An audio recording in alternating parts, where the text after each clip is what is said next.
Hello, Bio30. This will be our first lesson on the endocrine system. So in this lesson, I'll just introduce you to an overview of the endocrine system. We'll talk about the two different broad categories of hormones, which are the protein and the steroid hormones. And we'll talk a little bit about some interactions in the brain between the hypothalamus and the pituitary gland.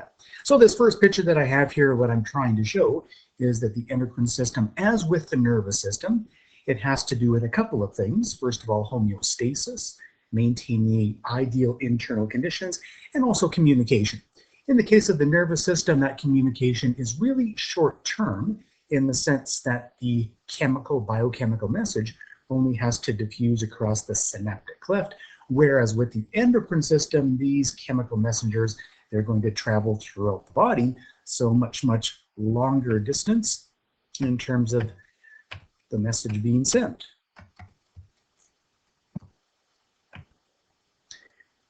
So the endocrine system is sometimes called the hormonal system because it does involve the release of hormones into the blood. And for Biology 30, there are in fact plant hormones as well, but here we are going to focus on the animal hormones and in particular mammalian, and even more specifically, the human hormones. So they are, secreted directly into the blood, the circulatory system. They are for communication in terms of maintaining homeostasis throughout the body. So just like with the nervous system, they're going to have to be able to detect any changes that are taking place, whether it is in the internal or the external environment. And then they're going to have to, using these biochemical messengers, enable a response to take place in order to maintain homeostasis. We will come across a number of different hormones that are referred to as tropic hormones. So for example, Gonadotropin hormone. And these are hormones that in themselves don't have any specific physiological function in the body other than to trigger another gland to release a hormone as well. So hormones, they're released in response to, all kinds of different stimuli, many different functions throughout the body. I just list three of them here: growth, development, and reproduction. And again, in terms of the long-term communication, they can reach all parts of the body, but it's not all parts of the body. It's not all cells, tissues, and organs that are going to respond to a given hormone. It's only ones that are going to be what we refer to as the target cells.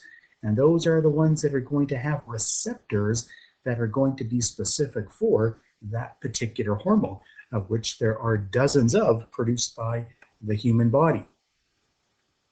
So yes, they are chemical signals. They need to bind to receptor proteins. So these receptor proteins, as we will see, sometimes they are on the cell, sticking out of the cell membrane, kind of like those receptor channels for neurotransmitters. But in other cases, they might actually be inside of the target cell. So the hormone has to travel through the plasma membrane and into the cell first of all. So once again, it's only going to be the target cells that are going to respond. And what we are talking about here are endocrine glands. Endo means in. So this is going to be the biochemical messengers that are released inside of the body. So this picture that we have here, so on the left-hand side, this cell would represent a cell or a gland that is producing a hormone. The red dots, those are representing the chemical messenger, the hormone, and it is a hormone because it goes into the blood. Because it is transported in the blood, that's why it is referred to now as a hormone. Eventually, it will leave the blood and it will find its specific target cells, tissues, and organs. And those are the only ones that are going to have the corresponding receptor that the hormone can bind to. And that's going to lead to eventually a response by those cells, tissues, or organs. So I just distinguished that initially between the endocrine and the exocrine glands. So exocrine glands, you also have these in your body, but they release their contents onto the surface of your body rather than into the blood. So the surface might be your skin. In the case of your sweat glands, it might be your mouth. In the case of the salivary glands, it might be the lining of the small intestine. In the case of the pancreas, which also happens to act both as an endocrine and an exocrine gland. So the two different categories or classes of hormones. The first one, I'm just going to call it the protein hormones, but they do go by some different names. They're protein hormones because they are comprised of amino acids. All proteins are comprised of amino acids. Virtually all of the hormones that we are going to talk about, they are going to be protein hormones. There are just a few exceptions that are the other categories, and they are only produced really by 4 different regions in your body. These ones here, they are water but not lipid soluble, which means they do not diffuse across the cell membrane. They do not actually enter the cell. They're transported fairly easily in the blood because blood is mostly water, and they are water soluble. So the picture that we're taking a look at the left-hand side here, at the top, this would be our gland. And it looks very similar to what we saw with neurotransmitters. We have this vesicle that contains, in this case, the biochemical messenger, which is the hormone. So why is it a hormone? When it is released by exocytosis, it goes into the blood. So this is the blood that we're taking a look at here. That's how it's transported around, and that is why this is now going to be a hormone rather than a neurotransmitter. Target cell that we have here, it does have the very, very specific receptor that is for this and only this hormone. So that hormone, when it does make its way out of the blood, will bind to that receptor, and without actually entering the cell, it's going to lead to a response in that cell. So how is it then that we can actually get a response in this cell when it doesn't actually enter the cell? I'm just going to go back here and turn off my audio because this animation that I'm going to play for you here, I'm just going to narrate it myself. Narrate it myself because the audio doesn't come out great. So we'll play it and I'll kind of talk through here what is going on with this animation.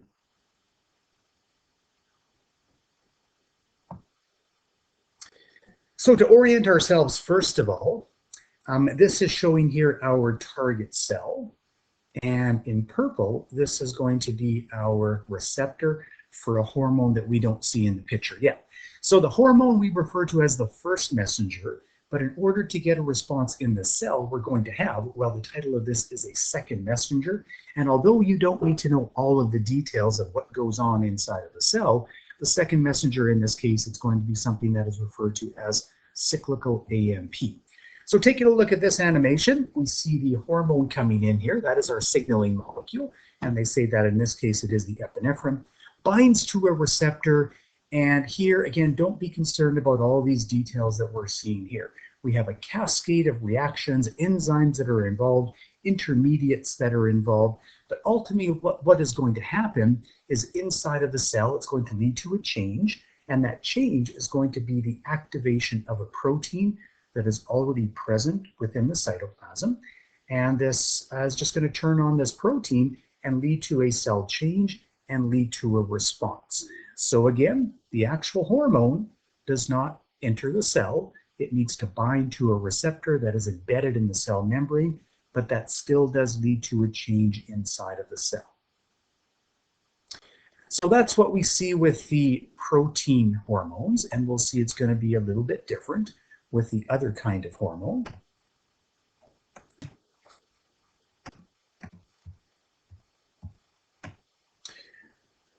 This one here again is actually showing the same hormone, the epinephrine. Same thing, just in a picture. Here it does give us a couple of the different responses though.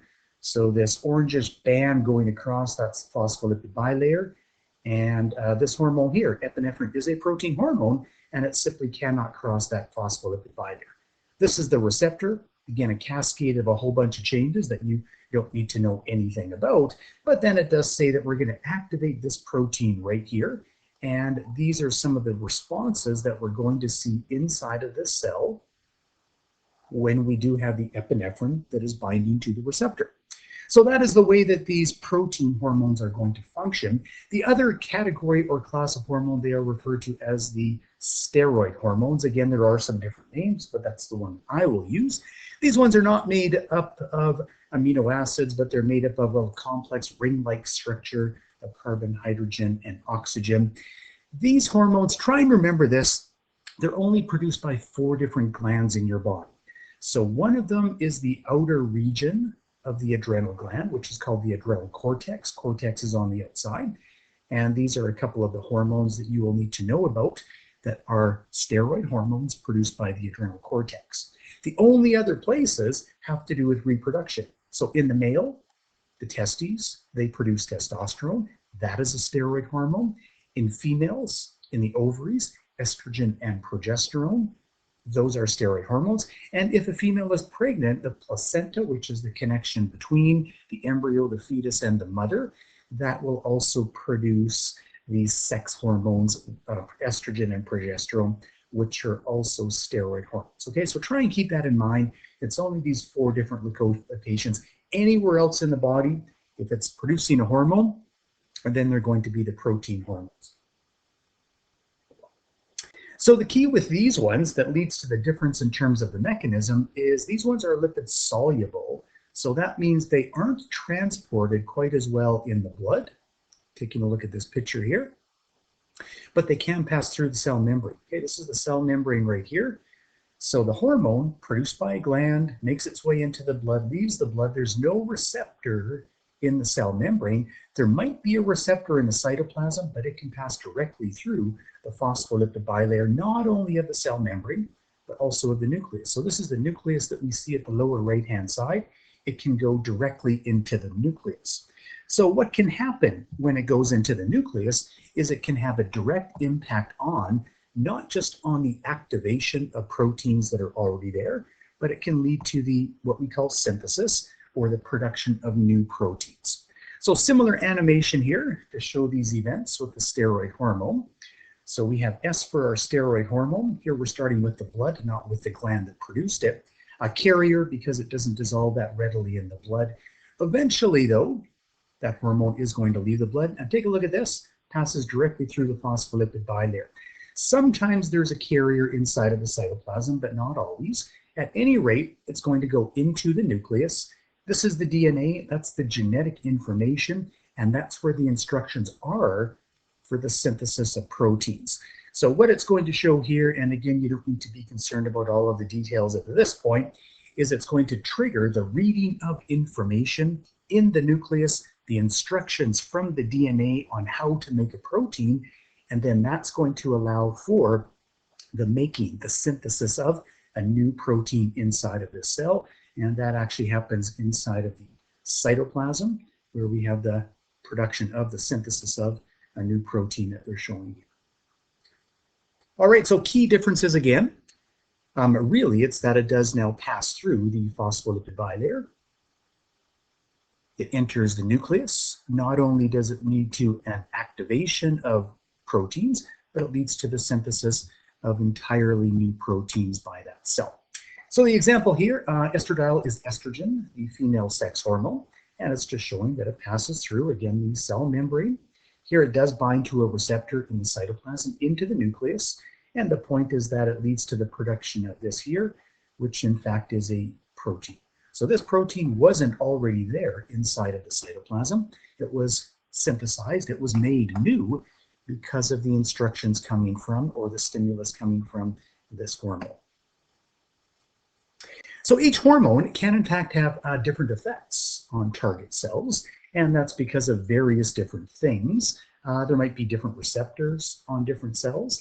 Inside of the cell, what's going on with these changes, that signaling pathway, it's called the signal transduction pathway, that might be different in different cells, and there might be different proteins that are turned on in different cells as well, leading to different responses. Also kind of interesting, quite often other species, not just mammals, but other species also have the same hormones, but they might have different effects than what we do see in humans. So really nice picture here that just kind of shows how one single hormone, and again, it's the same one that we're taking a look at here, the protein hormone epinephrine. This is the stress hormone. It is a stress hormone. You might know it by another name, which is adrenaline. And this is a hormone that is produced by the adrenal medulla, which is the inner gland of the adrenal gland. Outer one is the cortex, inner one is the medulla. So what does epinephrine do when it circulates around? Well, it helps your body to deal with the stress. So a good example of stress, an excellent example of stress, is just exercise. So what goes on during this stress? Well, your body needs some fuel, your muscles need some fuel, and that is glucose. So one of the things that epinephrine does is it binds to a receptor on your liver cells, and your liver is one of the major storage places for glycogen, which is stored energy. And what epinephrine tells the liver cells to do is to break down that glycogen, release the glucose, which goes into the blood, and now you can circulate it around to your muscle cells that need that glucose for cellular respiration in order to contract the muscles. At the same time, you also need blood going to those muscles. So epinephrine is also going to bind to receptors on different kinds of cells, liver, but now it's the blood vessels in skeletal muscles. And what it's going to do is it's going to tell them to dilate. What does that accomplish? More blood being delivered to those muscles that need the oxygen, that need the glucose, again, for cellular respiration in order to make the ATP. If it's a stress situation, like exercise, this isn't really the time to be digesting food. So epinephrine actually has the opposite effect on blood vessels that are going through your gut area. So there are receptors on these blood vessels as well, only now, as we can see, it doesn't lead to dilation, but it leads to constriction. You don't need as much blood going to your intestines to digest food if you're exercising or you're dealing with some sort of a stress situation. Regulation in biology, hugely important. So we'll talk about a couple of different ways that the endocrine system is regulated. A huge one here, negative feedback. We're going to come across many examples of negative feedback. And the other one, just a couple of examples of these, are antagonistic hormones. One hormone does one thing, the other hormone is going to do exactly the opposite. So very shortly here, we'll take a look at a bunch of different examples of negative feedback loops. And in the end, what it leads to is the inhibition of the response that you do get by reducing the initial stimuli. So negative feedback is going to regulate in fact, most of the hormone pathways that we're going to be discussing. And the whole point, again, is to keep the body in homeostasis and not move it further away from homeostasis. Antagonistic hormones, will come across a couple of these. So two of them are insulin and glucagon. Both of them are produced by the liver, but they have exactly opposite effects. Whereas insulin is going to decrease the blood glucose, glucagon is going to increase blood glucose. So a few examples that we'll just kind of run through here, taking a look at negative feedback. This, in fact, isn't a Bio 30 example, but we do have here, as food is going through the gut, the low pH coming from the stomach, the acid in the stomach, goes into the first section of the small intestine. That's going to lead to the production of this hormone, secretin, by the duodenum. And what it's going to do is tell the pancreas to release bicarbonate. Bicarbonate is a base. It's going to neutralize the acid that has now gone into the small intestine. So that's going to be the response, is the neutralization. Once you have neutralized it, well, now you want to go back and kind of say, well, we no longer have that stimulus, so you don't need to make the secretin anymore. You don't need to make the bicarbonate anymore. So negative feedback is going to ensure that, yes, there is bicarbonate that is produced, but there's not too much that is produced, and you're not wasting energy and resources making more of the bicarbonate when it's no longer necessary. So negative feedback is going to inhibit any further response when that response is no longer required.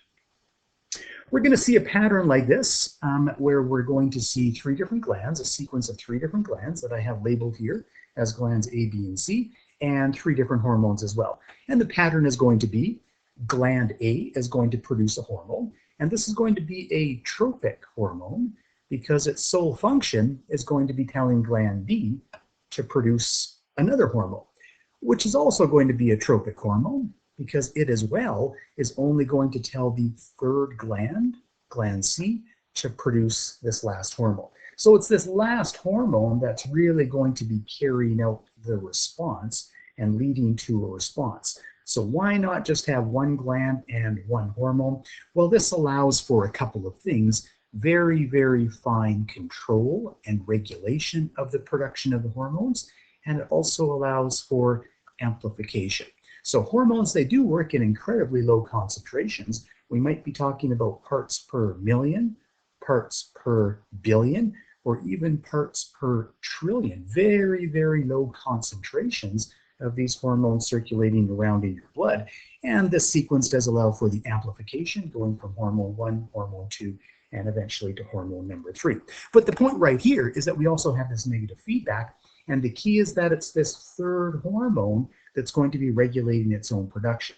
For this last hormone, if this is the hormone right here, so on the receptor cells, there will be a receptor for that hormone to lead to a response, but there are also going to be receptors on gland A and gland B and maybe even gland C. And when there are enough of those hormones circulating around, we get a response, but this is also a mechanism to say to gland C, there's enough of that hormone, so let's not make any more.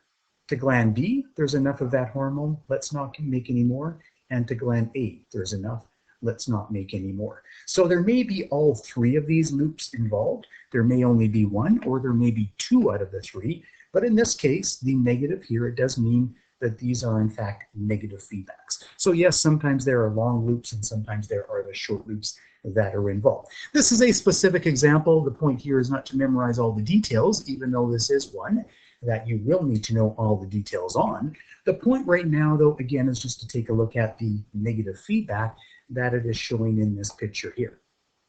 So what we do have is the sequence of three different glands. So this would be our gland A, this would be our gland, oops, this one down here, gland B, and this would be our peripheral endocrine gland, or gland C. This would be our hormone number 1, it's a tropic hormone. Hormone number 2, it's a tropic hormone. And hormone number 3 that actually binds to the target cells and carries out a response. Once you do have that last hormone, though, not only does it trigger the target cells and cause a response, but it also goes back to previous endocrine glands to regulate its own production.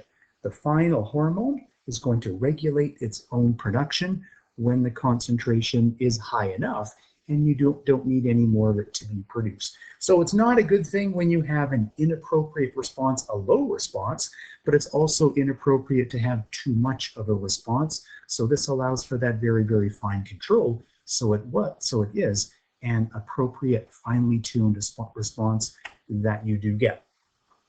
There are also some examples of positive feedback, and there are a couple of them in Biology 30 that we won't actually see until we talk about the reproductive system.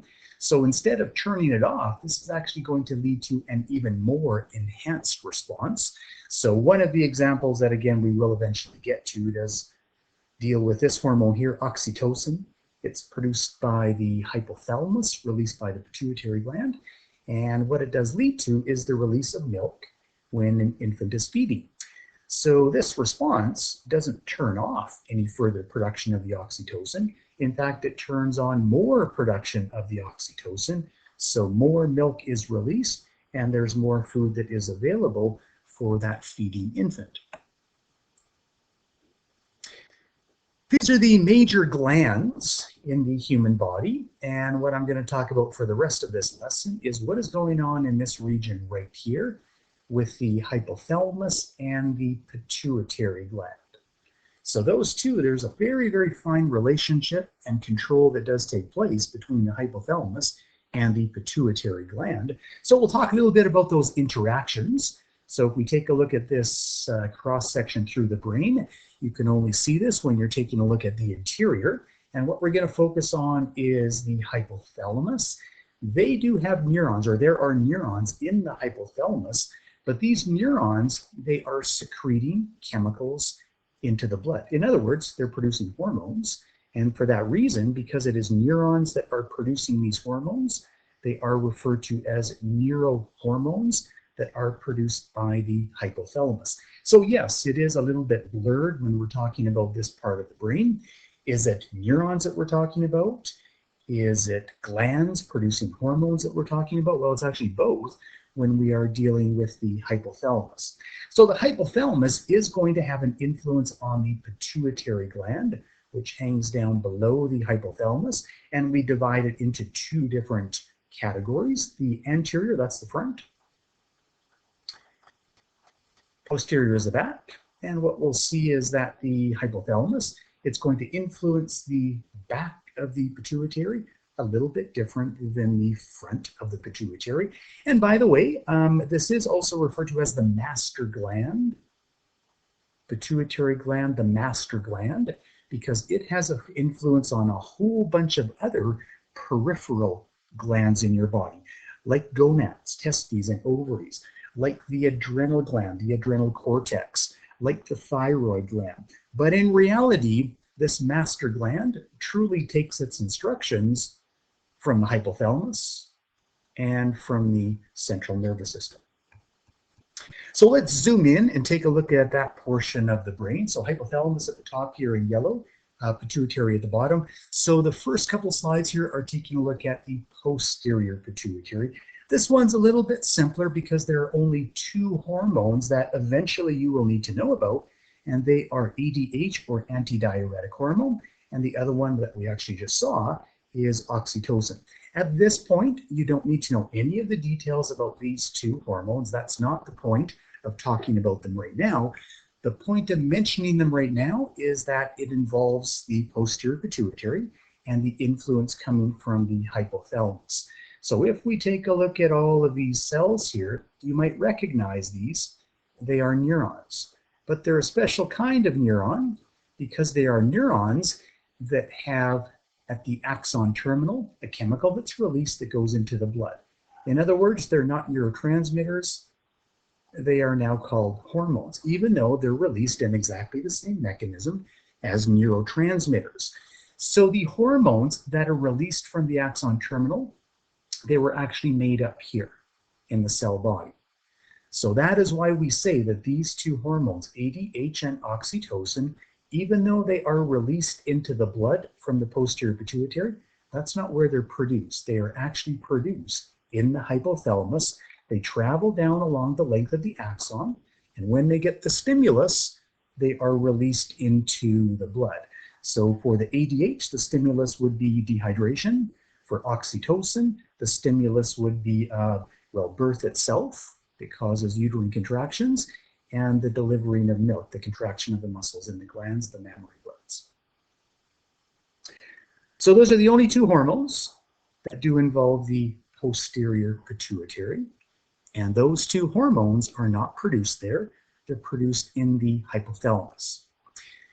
Little more complicated with the anterior pituitary. Again, we still see that we have these neurons, but notice that the neurons, they don't go all the way down to the pituitary. Hormones are still produced in the cell body. They travel down the axon, they are released, but where they're released is still in the hypothalamus. They go into blood vessels, and I just like to call this the local circulation. It's the blood vessels that are going between the hypothalamus and the pituitary. So those hormones, once they travel this short distance, they go out of the blood and they bind to receptors on the cells in the anterior pituitary, and they then lead to the release of a second hormone. So all of these hormones here, released by the axon terminals, they would then be tropic hormones because they only go down to the anterior pituitary and cause the release of a second hormone. But it just turns out that all of these, or most of them, end up being tropic hormones as well. So there are a whole bunch of these hormones, but this is the pattern that we see. Now, the hypothalamus is actually that, in general terms, hormone or gland A that I was referring to. The pituitary, and this is specifically the anterior pituitary, would be gland B, and some sort of peripheral endocrine gland. The thyroid, the adrenal cortex, the testes, the ovaries, those would be the third peripheral endocrine gland. And this is where we have the sequence, where hormone number one, what they are going to be is into one of two categories. They will either be releasing hormones, abbreviated RH, or inhibiting hormones, abbreviated IH. If it's a releasing hormone, it just tells the anterior pituitary to release another hormone. If it's an inhibiting hormone, it tells the anterior pituitary not to release it. So whenever you see releasing or inhibiting hormone, these are hormones that are released by the hypothalamus that have an influence on the anterior pituitary in particular. So one example, in fact, that we already saw is thyroid releasing hormone is produced by the hypothalamus, and it causes the anterior pituitary to produce and release what is called thyroid stimulating hormone, which then tells the thyroid gland to produce thyroid hormones, various different thyroid hormones that would then have various different functions throughout the body. So this picture here, and I'll show you an animation in a second, it shows eventually, yeah, there are a lot of them, hormones that you do need to know that are produced by the anterior pituitary. So these ones here, they would get a stimulus from the hypothalamus, and that stimulus is what is referred to as gonadotropin releasing hormone. That's why these two hormones are released. This one here would get a stimulus from the hypothalamus, and that stimulus is from the thyroid releasing hormone. ACTH gets a stimulus from the hypothalamus, and it's called CRH, corticotropic releasing hormone. This one here, there is both a releasing and an inhibiting hormone, PRH and PIH. This one you don't need to know about, and this one here as well. This is growth hormone. So there will also be a growth hormone releasing. Okay, so all of the releasing hormones and inhibiting hormones, they are all produced by and released by the hypothalamus into the local circulation. They are all tropic hormones. These ones here, they are all released by the anterior pituitary, and they are all tropic hormones, except for this one, which can actually be both a tropic hormone and have effects on its own. So let's take a look at one more animation here, which is going to very, very nicely show us the anterior and the posterior pituitary and how they're a little different. So yeah, we're taking a look at a brain here, of course, cross-section through the brain. We're taking a look at the interior. And so all of these structures, of course, you should already know. The folded portion here on the outside, that is the cerebrum, the cerebral cortex, the 4 different lobes of the brain. We can see the cerebellum, which is at the back. And then we can see the interior structures. So this light color here, that is the corpus callosum, the connection between the 2 hemispheres. Down below is the thalamus, and then down below there is the hypothalamus, and down below the hypothalamus is the pituitary gland. This is the pons, this is the medulla oblongata, and the spinal cord. So let's zoom in on now the hypothalamus at the top and the 2 different lobes of the pituitary gland, the anterior and the posterior pituitary. So they're showing that the anterior pituitary is glandular tissue, and that just means it produces hormones. And the posterior pituitary is not. It doesn't produce any hormones. So we're starting with the posterior pituitary then, and we have these long axons of the neurons, which are neurosecretory cells. The cell bodies are in the hypothalamus. That is where the hormones are produced, but the extensions go all the way down into the posterior pituitary, and that is where they are going to be released. They're nicely showing 2 different colors here, and the idea behind that is that there are different sets of neurons that are producing the ADH than the cells that are producing the oxytocin. In both cases, though, they travel down the length of the axon to the axon terminal, and then they stay there until they get the stimulus for their release. When they are released, they go into the general circulation where they can reach potentially any cell in your body. So in the case of the ADH, the target tissues are going to be the kidneys. The stimulus is dehydration. So the response is actually going to be to pull back, to reabsorb the water, to conserve the water, and that also plays a role in maintaining the blood pressure. Again, we're not really concerned with the stimuli and the functions, the mechanism for each of these hormones. We're really just concerned at this point about how the hypothalamus is going to have an influence on the posterior pituitary and in this case. So we have no tropic hormones here. Hormones are produced by the hypothalamus. They're stored in the axon terminal, which is in the posterior pituitary, and that's where they are released from. For the anterior pituitary, again, it's many more hormones that are involved here, and they do produce, or there are hormones that are produced directly by the cells of the anterior pituitary. Again, very nice with the coloration. What they're trying to show is each one of these different colors are different cells responsible for the production of different hormones. And again, the same sort of color coding with these neurons that they're showing up in the hypothalamus. So the green will produce one kind of hormone, which targets the green cells in the anterior pituitary and leads to the production of a third hormone.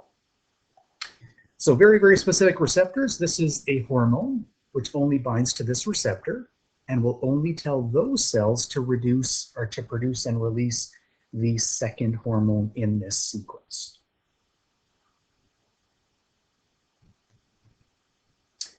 Again, in this case, it's going to be releasing hormones and inhibiting hormones that are produced by the hypothalamus. It's going to be the second hormones that are produced and released by the anterior pituitary. In fact, both of them are tropic hormones, but they have it labeled here as the releasing hormones by the hypothalamus and the tropic hormones by the anterior pituitary. And again, all of these eventually you do need to know, except for the last one. You don't need to know about that one.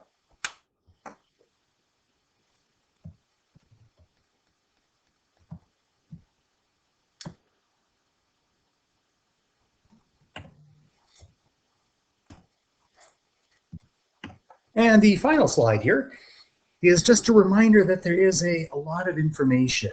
Again, we haven't really been getting into any of the details yet, but for each one of the different hormones, it's a lot that you do need to know. So for each hormone, you need to know the gland that's actually producing that hormone.